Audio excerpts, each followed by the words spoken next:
Welcome to The Edge by MGR with your host, David Gill.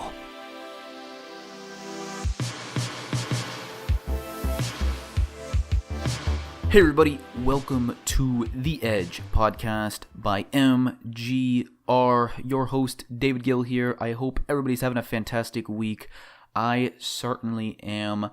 Today's episode was a sit-down between myself and Travis Walker. I was very excited when Travis agreed to do this interview. He's the co-founder and CMO of ARK. ARK is arguably one of the most ambitious blockchain projects out there, and I got to talk to him all about it. We discussed many things, including where he sees ARK heading over the next few years, what he looks for when hiring new people to his team, or how his team is able to work remotely rather than being based in Silicon Valley or some other tech hub. We also discussed why ARK chose to go with delegated proof of stake over some other consensus mechanism. And don't worry if you don't know what that means, we will explain it. All of that and much, much more. I had a great time, and I hope you guys do too. All right, well, let's get into it. You ain't got no money, I ain't got no time. All these faces looking funny when I'm driving by. Hey everybody, I am sitting down with Travis Walker of ARK. How are you doing today, Travis? Good. How are you? So before we get into more questions, could you give me just a quick little background about yourself before you co-founded ARK and kind of what led you to want to start ARK? Yeah, about myself, I guess. I don't know. I've always been kind of a nerd when it comes to computers and technology. Before I got deep into starting ARK and previous project, I was focused on technology and actually trading before that. Trading as in regular stocks or other assets, or? No, I taught myself to trade when after I jumped in headfirst with Bitcoin. Okay. I see. And so for those who aren't familiar with ARK, what's your 30-second elevator pitch or description of what ARK does or what it is? ARK is an interoperable blockchain and ecosystem for development, for platform development, for interoperable blockchains. It's completely customizable, so you can customize your blockchain how you need for your specific use case and be connected to the ecosystem itself and utilize anyone else's customized plugins or blockchains. I see. That makes sense. And so since you're the CMO of ARK, I wanted to ask you a few non-technical questions, more about the I guess you could say business side of ARK. I've noticed that ARK has taken a different approach to marketing and the user interface compared to many other platforms out there. And honestly, I would argue that you guys have been one of the best when it comes to creating a seamless user experience and actively trying to make blockchain tech as accessible as possible to the masses. Why have you guys focused so much on that, and why do you think so few other projects have? I guess it's just the nature of the industry. I can't really speak for every single project out there. I can only speak for ARK. Yeah. But we wanted to make sure we focused on the technology because, when we had our ICO back in 2016, there wasn't this whole huge ICO hype market. There wasn't everyone raising $30-40 million back then. We only raised less than $1 million to build the technology out, and that was really our goal in the whole aspect of everything. Build something that we like, that we're passionate about, and make sure it's easy enough to use that anyone can use it. That was our goal from the beginning, and we've kind of stuck with that. Yeah. And speaking of that, the technology, ARK has certainly large ambitions, and I would encourage everyone listening to take a look at the product roadmap. I'll leave a link in the description. But obviously, you can only do so many things at once. So what is the primary focus of ARK right now? That is great. the way our roadmap is, like, and you can click on the details for each little section and gives up percentages. We are actually pretty much focused on every single one of those all at once. We hop around a little bit, but right now the focus is getting V2 out, getting it stable, and that's the foundation for every other part of that roadmap. Once that hits, then we can move on to the next one and 2 and 3, and it's a building block from there. And Arc started as a fork of Lisk, correct? But now V2 is its whole own separate thing, correct? Yes and no. Yeah, V2 is completely coded from scratch. We rebuilt everything. There's no legacy code there anymore at all. Originally, it was the Crypty code base. So Crypty was like the original Lisk. It was the predecessor for it. The guys who created Crypty went in 3 different directions. They started Wings, Lisk, and Arc. All of the Arc co-founders and everything were with Lisk in the very beginning, and we were all delegates. We helped over there for quite a while until that was an established product.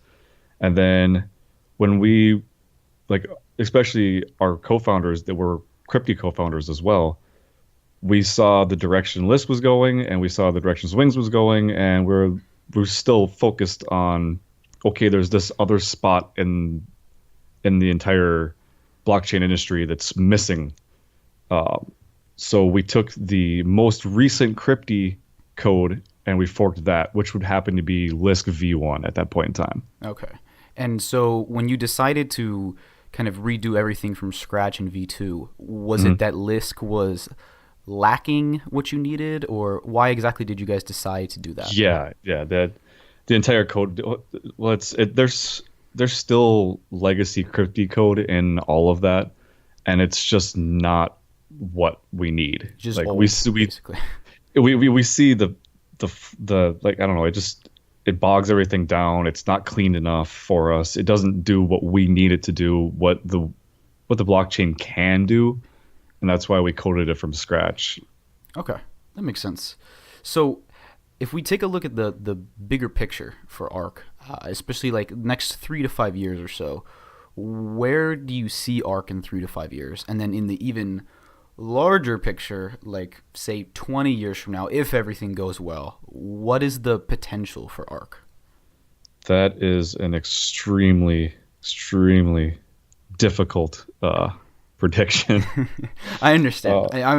Ideally, even going back or even a year into the future, right, this industry could totally flip on its head. I mean, it's very new industry. It's hard to predict that. I know what I'd like to see with Arc is, I mean, adoptability or adoption. It's kind of why we're building it, like to make it easier for the little guys and easy for enterprise even. Anyone that wants their own blockchain doesn't need to raise, $50 million worth of some coin on top of somebody else's project. They can have their own, and they don't need those millions and millions of dollars to pay all these developers to build their own blockchain when they can just have one and they can use it like WordPress is for websites. Yeah, I've heard you make it that easy. I've heard you describe it as WordPress for blockchain before. Is that probably the best description? It's pretty close, because there's the way WordPress and like Wix and Squarespace, everything like that, they have these plugin modules like you can put into your website and make it easy to customize it however you want. We do the same thing with Arc. I mean, you spin it up, you can choose all of your different parameters, and then on top of that, you can always add in more modules as they're built on, like a VM module for smart contracts, or you can put in a IPFS module for large data storage or something like that. If you want to run an inventory control chain or something like that, we make it private, public. We're trying to all these customizable options the way WordPress did for internet. Yeah, and trying small to businesses. Make it easy to do anything you want to do on the blockchain. Yeah. So let me ask you, this is a little different, away from the tech for a second. So in the past, right, most tech innovation has come out of just a few geographic hubs like Silicon Valley or maybe Seattle. And it seems like talent and money has always been, at least in the past, geographically centralized. However, your entire team works remotely across many different countries, I believe. And we've seen a lot of new startups in general, choose not to go to Silicon Valley or some tech hub. Do you think this trend will continue? And in your specific case, have you had any challenges of being a distributed company? I don't know. I think we work pretty well together remotely. We get a lot of stuff done. It's easier on everyone. It keeps the overhead down. Like, we don't need a brick and mortar. We don't need to spend what is BitMEX spending on an office right now, $500,000, something like that. Yeah, it depends Like, on we don't location. need that kind of overhead. It's great, and we also get the time to spend with our families. We travel when we need to, but when we don't, we're in front of the computer or we're always available. And I think we're available more often because we don't have to travel to and from an office all day. We don't have office hours. Yeah, definitely. And that works out great. Like, especially in the beginning when we were doing so much testing before we launched the ARC in the beginning. Like, we were all here, 16, 17 hours a day. Even though there was breaks in the middle for family time and everything like that, there wouldn't be that in an office setting. Yeah. And when you're hiring new people for the team remotely, like, what are the main things that you look for? Maybe one or two things that you look for, and how do you kind of go about that recruiting process? There's quite a few things going through there. One thing we're big on hiring from the community themselves. We like to see what they can do in a public setting and a remote setting that way. Like if they join our Slack or our Slack chat. It's easier to monitor that way. See the interactions, see how dedicated they are to technology itself. We also pay attention to a lot of our GitHub bounties and stuff like that. It's kind of hard to go through a whole hiring phase. Yeah. When every position is pretty much just handpicked. Yeah. Is there any specific character trait that you look for in a person? That really depends on the job title, I guess. For an engineer, maybe. That would not be my department. Yeah, okay. 100%. But I mean, we're very big into go-getters. Mm-hmm. Ambitious. If we can give you a vague idea of what we want out of you, and you come through over the top of that, and then add to that list, and we see you always engaged, always asking questions, and always doing everything that we want from you, without having to supervise constantly 24/7 when we got other projects going, that's a huge seller. Okay. Yeah. I mean, that makes sense. Obviously, you always want to hire for ambition, and you can train for skill later if necessary. Don't get me wrong, skills. Yeah, obviously skill it's matters. Kind of needed in this industry. Yeah.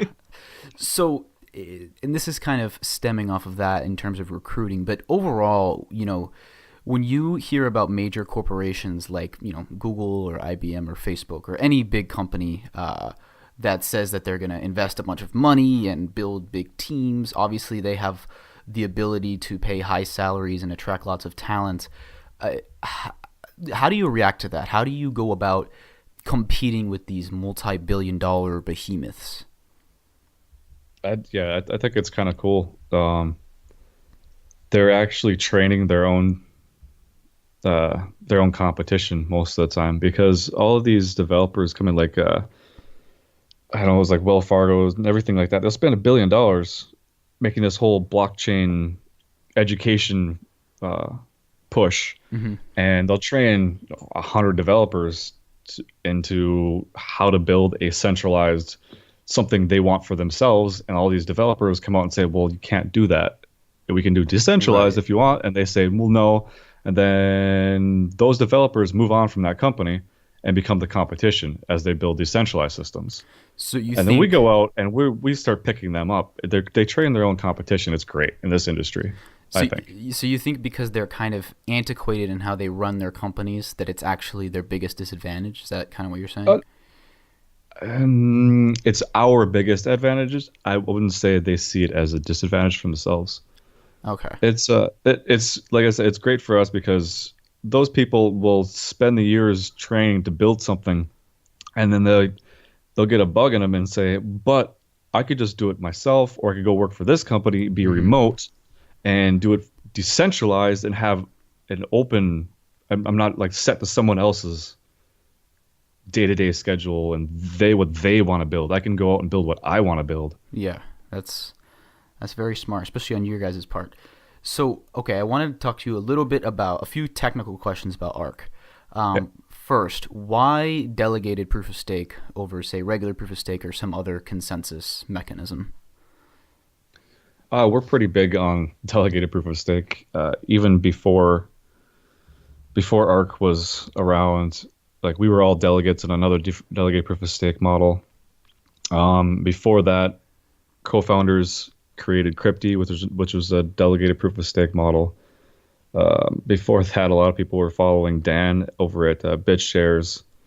We just see it as the correct method for where we want to go with this industry, as opposed to trying to create a proof of work system that takes an immense amount of computing power, or a proof of stake method, which is similar, but I mean, it's a little greener. It's only running the computer. It's not running a giant mining machine. Yeah. But with delegated proof of stake, I mean, you can a small franchise down the street could have a couple of small stores they want to run inventory control on. They can't do that really with proof of work. Yeah. If they want a private chain, they can just spin up an Arc-based chain, which is delegated proof of stake. They can run it on their security camera computer in the back room, and make each store node have three nodes running the entire network and be set. Okay, that makes sense. And can I ask, why 51 delegates? Was that just arbitrary? Was it just 50 plus 1? Or was there a specific reason you guys chose 51? Yeah, actually, it was a little bit of testing. It was like there was, I think Lisk went with 101 delegates, I believe. And I think BitShares is 21, just like the Predator, or just like the BitShares, what is it, 3.0 EOS now? I think that's 21 as well. We feel that's a little too centralized, and 101 is a little not slow enough for what we want to push, or not fast enough. Sorry. Yeah, it's a little slower. It was like a perfect number with an 8-second block time, 51 delegates worldwide.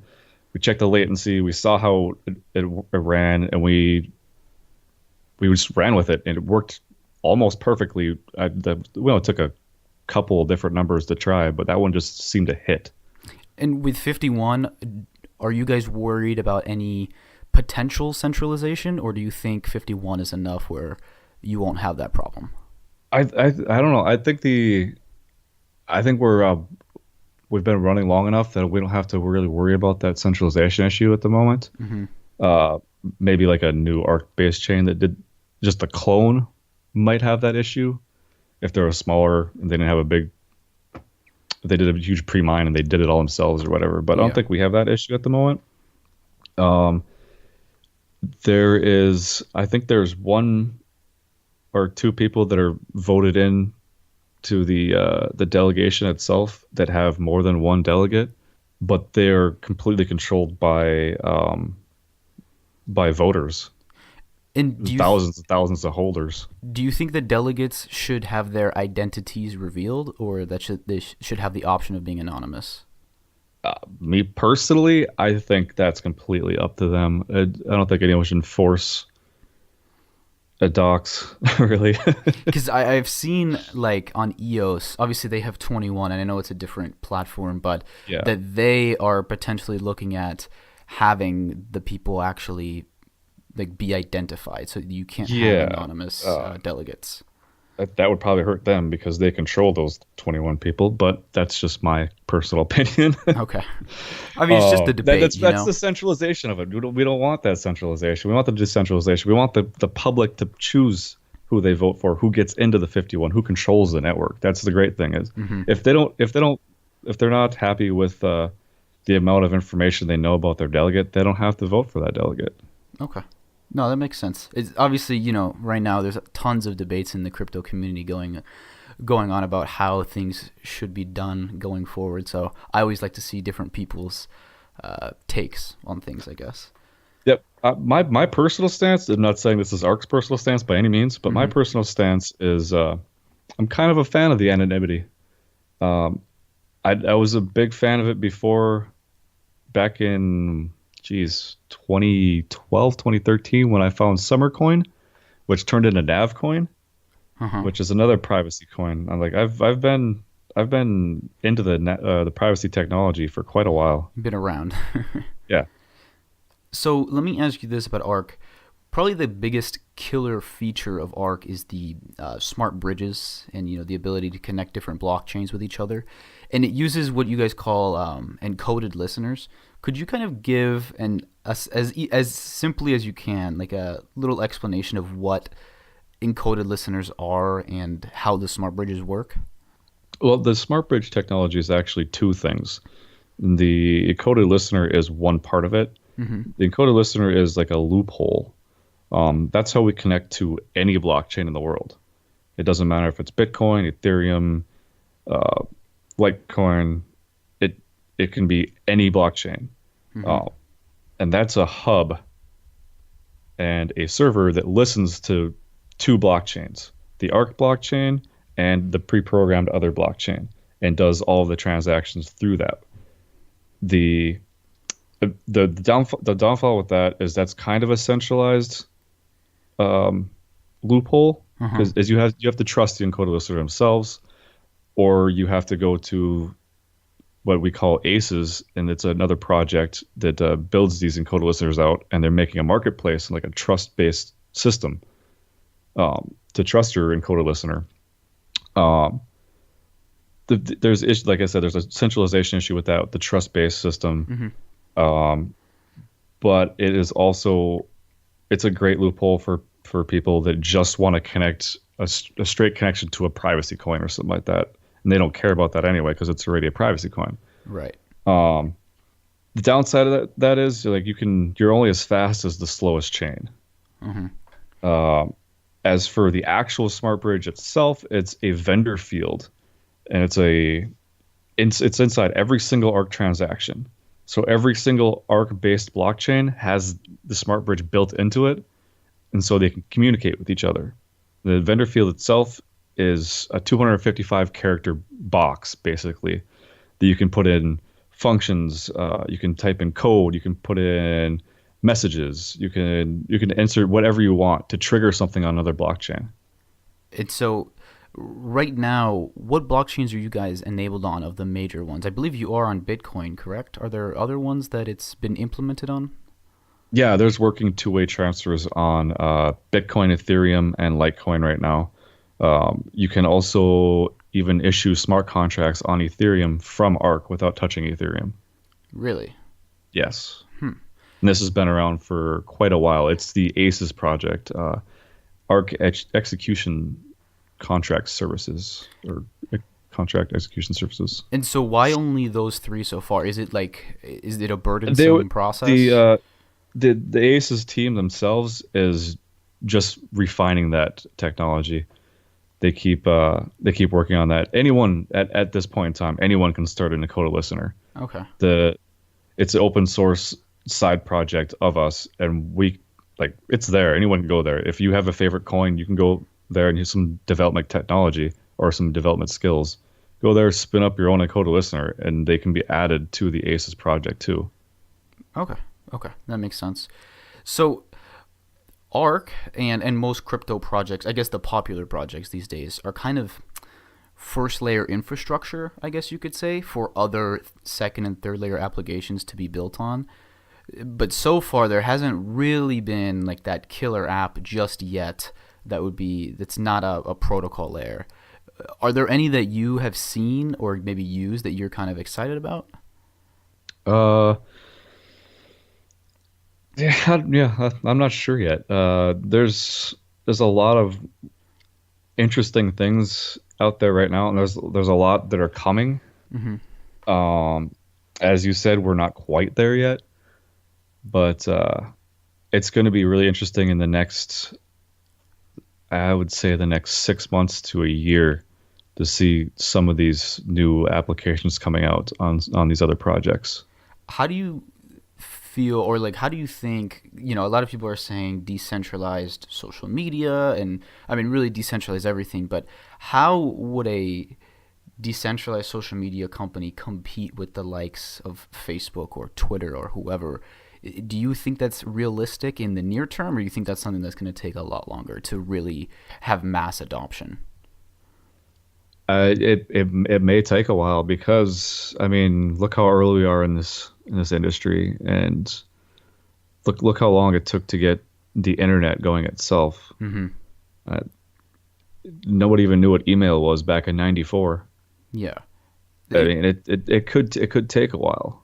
And what do you think do you think it would be likely, like if we stick to the social networks, because that's kind of relevant these days, do you think it's more likely that Facebook or Twitter or one of these creates their own decentralized version of their platform, or do you think it would be some startup or someone else that would do it?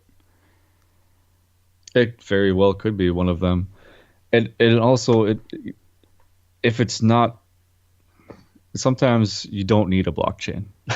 Right. You gotta remember, sometimes a database is better. Mm-hmm. If it's faster at the moment, I mean, why not? Why not stick with what works? Mm-hmm. And it's the same with smart contracts. Sometimes you don't need a smart contract, even though it sounds great. Maybe you just need a locking mechanism. I mean, it depends on what their goal is and what their plans are for scaling out.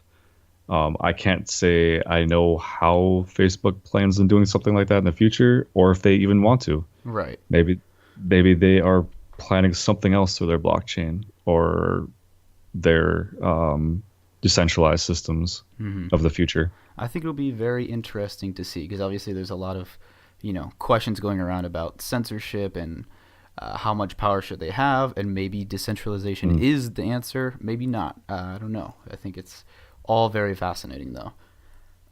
It does lead to the possibility of hurting a monopoly. Certainly. So, okay, last question, not crypto related. I saw on your Twitter last week that you were in Singapore for a conference and that you've traveled a lot for ARC. What's been your favorite place to visit so far?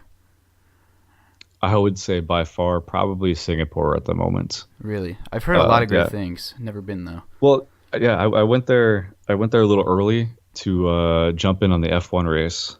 Oh, very cool. I'm a kind of a racing fan. If you do follow me on Twitter, you see that I sponsor quite a few race cars. Oh, really? Yeah. That's right. I saw you had a ARC, not a NASCAR, but a similar. Yes, it is a NASCAR. Oh, it is a NASCAR? Okay.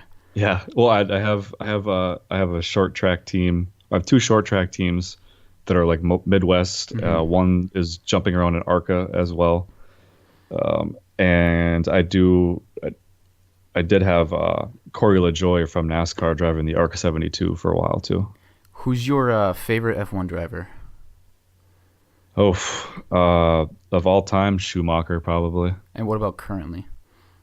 Currently, I'm such a fan of Schumacher in F1. It's hard to pick. I guess I follow Hamilton. I'm not like a huge fan because it's hard. It's hard to say at the moment. All right. Well, I'm an Alonso guy. Unfortunately, doesn't look like he's going to be racing in F1 much longer. Yeah, this is his last year, but they said he was going to Indy possibly. So yeah, hopefully he'll do well outside of F1. It's been a tough road as a Spanish F1 fan, but yeah.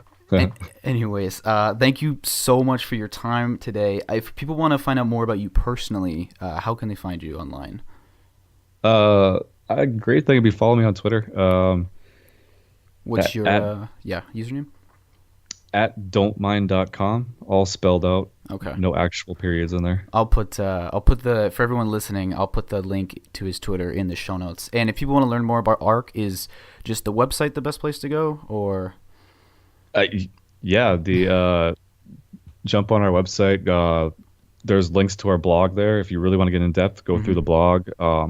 There's also, if you want to get more technical and everything, go to our docs section. The DOCS. It's at the top of the website. and that will go through and explain everything from APIs to our 16 or 19 SDKs we have right now.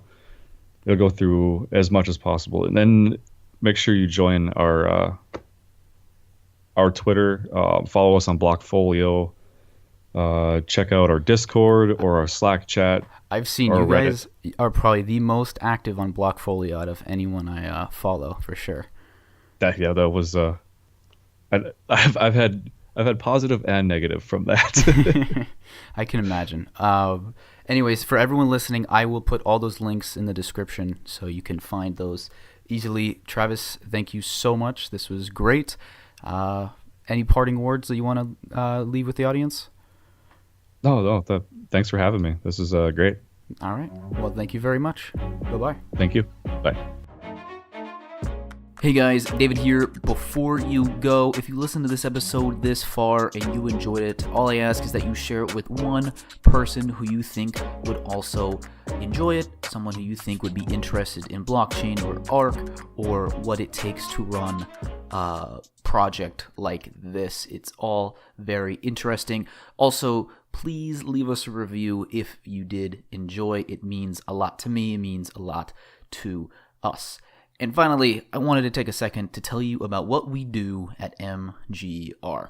So just like Arc makes it easy for businesses to build out blockchains, we make it easy for businesses to grow.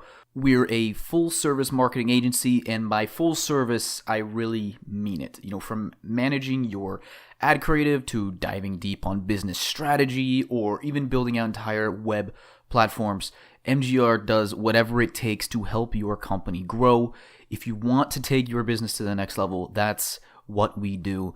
And if you want to get in contact with us, you can just email me personally, david@mgragency.com. You can just shoot me a simple one-liner saying, listen to your podcast, interested in what you do. Or if you already know what you want or need help with, you can send me a full explanation and I will gladly get back to you, or we will gladly get back to you really quickly. Anyways, guys, thank you so much for listening. I hope you enjoyed, and I will see you next time.